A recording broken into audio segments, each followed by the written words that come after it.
আসসালামু আলাইকুম রহমতুল্লাহি ওবরকাতুহু। সম্মানিত দর্শক, বিএনপির অন্যতম শীর্ষ নেতা জনাব মির্জা আব্বাস, তাকে নিয়ে দীর্ঘদিন ধরে, বিশেষ করে জুলাই আগস্ট বিপ্লবের পর, একটি বিশেষ শ্রেণী আলাদা একটি ন্যারেটিভ তৈরি করার চেষ্টা করছে। স্পষ্টত যদি আপনি ধরেন, একটি মানুষকে জীবন্ত কবর দেওয়ার জন্য, একটি জীবন্ত মানুষকে পচিয়ে ফেলার জন্য, একটি সুস্থ এবং সবল মানুষের সারা শরীরে কুষ্ঠ ব্যাধি দ্বারা তাকে আক্রান্ত করার জন্য যে ধরনের প্রচার দরকার, প্রোপাগান্ডা দরকার, খুব ম্যাটিকুলাসলি সেই কাজগুলো এই ভদ্রলোককে করা হচ্ছে। এখানে আমরা যারা মজা নিচ্ছি, নাসিরউদ্দিন পাটোয়ারি মির্জা আব্বাসের ছেলের বয়সের চাইতে অনেক ছোট। সেই নাসিরউদ্দিন পাটোয়ারি উঠতে বসতে এবং তার সঙ্গী সাথী, তার লোকজন সহকারে তাকে যেভাবে অপমান করছেন, যেভাবে গালাগাল করছেন, এটা কোনো অবস্থাতেই ভদ্র সমাজে শোভনীয় নয়। কোনো রাষ্ট্রীয় কালচারে এটি ধারণ করা হয় না। যে দেশে বিচার ব্যবস্থা আছে, যে দেশে সভ্য সমাজের সামাজিকতা আছে, যে দেশে মানুষের বিবেক আছে, বোধ আছে, সেখানে একজন প্রবীণ রাজনীতিবিদকে প্রকাশ্যে উঠতে বসতে অহরহ এভাবে যেভাবে মির্জা আব্বাসকে পচানো হচ্ছে, এটা সমর্থনযোগ্য নয়। এটির সামাজিক প্রতিরোধ দরকার, এটির রাষ্ট্রীয় প্রতিরোধ নয়, রাষ্ট্রীয় বিচার দরকার।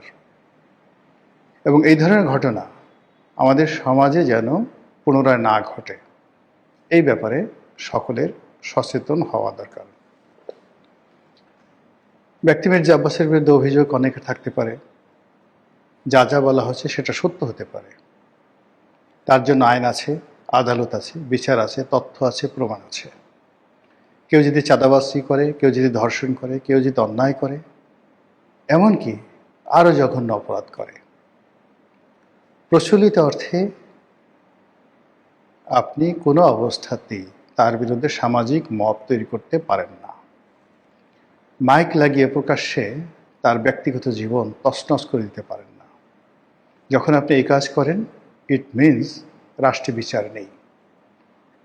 যদি মির্জা আব্বাস চাঁদাবাজ হয়ে থাকেন, চাঁদার টাকায় তিনি তার বিত্ত বিলাস বৈভব তৈরি করে থাকেন, সেই মির্জা আব্বাসের চাঁদা দিয়ে যদি বিএনপি চলে, আর এ ব্যাপারে যদি আপনি রাষ্ট্রের কোনো সাহায্য না পান, সহযোগিতা না পান, সেক্ষেত্রে আপনি বড়জোর প্রতিবাদ জানাতে পারেন, বিদ্রোহ করতে পারেন, বিপ্লব করতে পারেন, আন্দোলন করতে পারেন। কিন্তু যেটিকে বলা হয় নুইসেন্স, যেটিকে বলা হয় ইপটিজিং, যেটিকে আপনি রীতিমতো একটা পুরুষের জন্য বলাৎকার, ধর্ষণ বলে আপনি আখ্যায়িত করতে পারেন, সেই কাজ করার অধিকার এ সমাজে কারোর নেই। মির্জা আব্বাসের বিরুদ্ধে যারা লেগেছেন, মির্জা আব্বাসের যারা প্রতিদ্বন্দ্বী, তারা হয়তো খুব মজা পাচ্ছেন, মুচকি মুচকি হাসছেন যে ঢাকা শহরে দীর্ঘদিন আপনি আধিপত্য দেখিয়েছেন, দীর্ঘদিন আপনার ক্ষমতা ছিল, দাম্ভিকতা ছিল, এখন এই পরিস্থিতি আপনি বুঝেন কত ধানে কত চাল। কিন্তু এটা শেষ নয়। এক মির্জা আব্বাসের মাধ্যমে বিএনপিকে হেয় করা হচ্ছে, এক মির্জা আব্বাসের মাধ্যমে পুরো বিএনপি রাজনীতিকে ধ্বংস করা হচ্ছে। মির্জা আব্বাসকে পচিয়ে দেওয়ার মাধ্যমে তারেক জিয়াকে টার্গেট করা হচ্ছে, তারেক রহমান সাহেবের পরিবারকে টার্গেট করা হচ্ছে। যারা মির্জা আব্বাসকে চাঁদাবাজ বলে গালি দিচ্ছে, তাদেরই আরেকটি অংশ বা অপরপক্ষ। তারা কি তারেক রহমান সাহেবকে গালাগাল দেয়নি? তারা কি সালাউদ্দিন সাহেবকে গালাগাল দেয়নি? তারা কি তারেক রহমান সাহেবের পরিবার পরিজন নিয়ে বাজে কথা বলেননি? এ সমাজ এভাবে চলতে পারে না। বোঝার চেষ্টা করুন, গণপ্রজাতন্ত্রী বাংলাদেশ সরকার চালাচ্ছে বিএনপি। সেই বিএনপির একজন মন্ত্রী পদমর্যাদার ব্যক্তি 50 বছরের অধিক সময় ধরে তিনি রাজনীতি নিয়ন্ত্রণ করেন ঢাকা শহরে। বহুবার মন্ত্রী হয়েছেন, এমপি হয়েছেন, মেয়র হয়েছেন। তার এই জীবন সায়ানে এসে তাকে যেভাবে পচানো হচ্ছে, আমি মনে করি বিএনপির অনেক কিছু করণীয় আছে। বিএনপি যদি সেই কাজটি না করে, বিএনপি ক্ষমতায় থাকতে পারবে না। বিএনপি যদি এটির সুরাহা করতে না পারে, তারা তারেক জিয়াকে রক্ষা করতে পারবে না, তারা সালাউদ্দিন সাহেবকে রক্ষা করতে পারবে না, এমনকি মির্জা ফখরুল সাহেবকে রক্ষা করতে পারবে না। মির্জা আব্বাসের মতো মানুষকে দিয়ে শুরু। এই কয়দিন আগে আপনি চিন্তা করুন, তরুণ নেতা এরশাদ, তাকে নিয়ে মানুষ ঠাট্টা করত, নিমডা, সান্ডা, এই বিভিন্ন কথাবার্তা বলে। এখন সেটা কমেছে, কিন্তু মির্জা আব্বাসকে নিয়ে কোনো অবস্থাতে সেটা থামছে না। যদি এটা চলতে থাকে, এরপরে এরশাদকে ধরা হবে, এরপরে রবিউলকে ধরা হবে। ঢাকা শহরে যারা যারা বিএনপির যাকে বলা হয় সাংগঠনিক শক্তিমত্তা, যাদের হাতে নিয়ন্ত্রিত, তাদের সবাইকে আস্তে আস্তে আস্তে আস্তে সামাজিকভাবে হেয় প্রতিপন্ন করে যখন সম্মিলিতভাবে বিএনপির উপর আক্রমণ চালানো হবে, তখন আর বিএনপির কিছু করার থাকবে না। সবচেয়ে বড় কথা হলো যে একজন মানুষ, প্রবীণ একজন মানুষ, তিনি এই সমাজে লাঞ্ছিত হচ্ছেন, আমরা সবাই মজা নিচ্ছি। এ যেন আদিমকাল, এ যেন আইএমএ জাহিলিয়াতের যুগ হয়ে গেছে। আরে বাবা, দরকার হলে মির্জা আব্বাসকে মেরে ফেলো, তাকে জীবন্ত কবর দাও, তাকে পুড়িয়ে মারো, কিন্তু একজন জীবিত মানুষকে এভাবে লাঞ্ছিত করার কোনো অধিকার কোনো সমাজের কোনো ব্যক্তির নেই।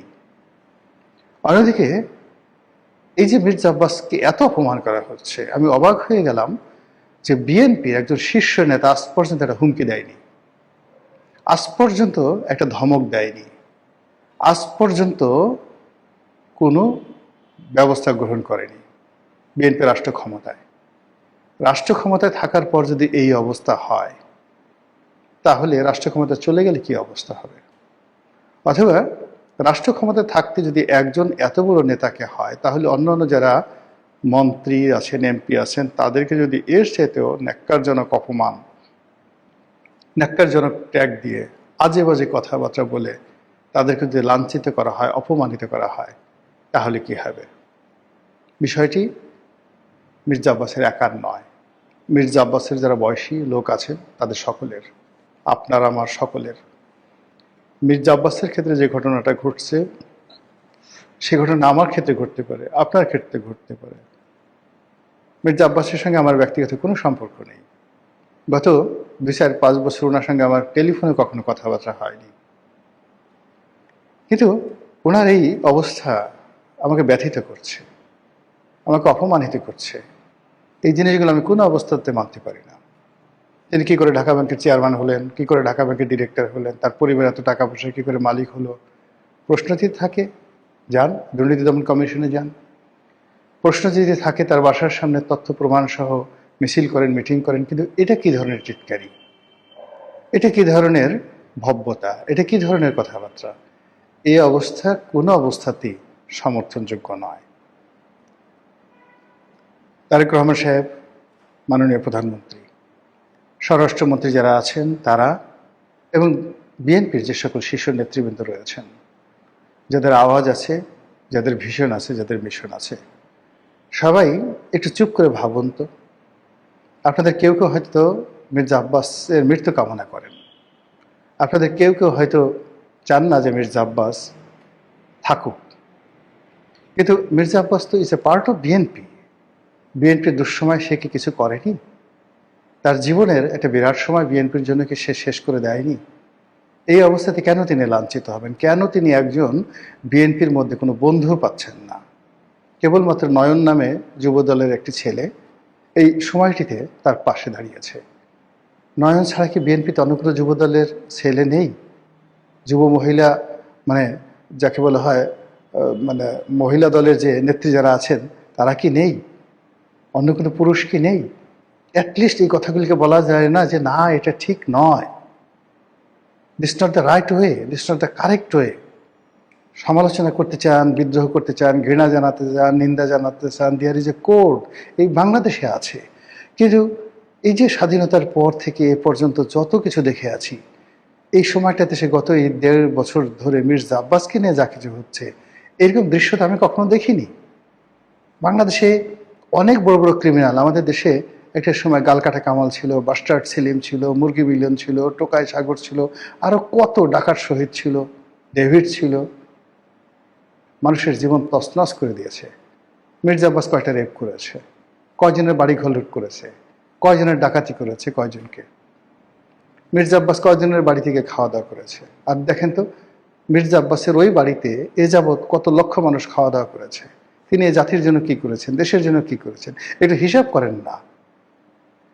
এই জিনিসগুলো না করে একটা নেতা তো এমনি এমনি তৈরি হয় না, বহু বছর লাগে, বহু সময় লাগে, কখনো কখনো শতাব্দী লেগে যায়। ওই শাহজাহানপুর এলাকা থেকে শুরু করে যে এলাকাতে একজন মির্জা আব্বাস তৈরি হয়েছে, কই গত ২০০ বছর তো মির্জা আব্বাসের কাউন্টার বা কন্টেম্পোরারি আরেকজনের নাম ওই অঞ্চলের মানুষ জানে না, আমরা তো কেউ ঢাকা শহরে এই নাম জানি না। এটা কি এমনি এমনি চাঁদাবাজির কারণে তো সে আজ এই পর্যায়ে আসছে? এই ঢাকা শহরে তো অনেক নেতা আসছে, কিন্তু মির্জা আব্বাসের টেম্পোরারি তো দ্বিতীয় কোনো নাম আমরা এই ঢাকা শহরে বলতে পারি না। এটা কেবলই চাঁদাবাজির জন্য, কেবলই বিএনপি রাজনীতির জন্য? তার কি কোনো ভালো কাজ নেই? সেই ভালো কাজগুলো অ্যাপ্রিসিয়েট করার মতো মানুষ যদি বিএনপিতে না থাকে, এই যে মির্জা আব্বাসের যে পতন, এই পতন থেকেই বিএনপির পতন শুরু হয়ে যাবে। মহান আল্লাহ আমাদের সবাইকে হেদায়েত দান করুন এবং হেফাজত করুন। আসসালামু আলাইকুম রহমতুল্লাহি ওয়া বারাকাতুহু।